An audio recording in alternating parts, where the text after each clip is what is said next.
मृत्युंजय ठाकुरे बाबा धवळेश्वराय नमो नमः।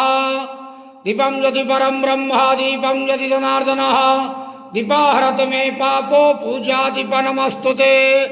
हे बाबा धवळेश्वर महाप्रभु संसार सुखी रखंतु।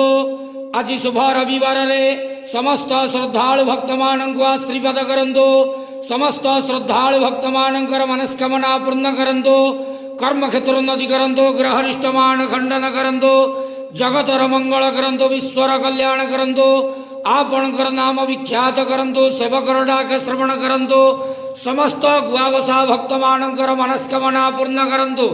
बाबा धवळेश्वराय नमो नमः। संसार सुखी रखंत आनंद केवार हरि बोलो। आज शुभ रविवार रे समस्त श्रद्धालु भक्त मानक आशीर्वाद करंतु आनंद केवार हरि बोलो।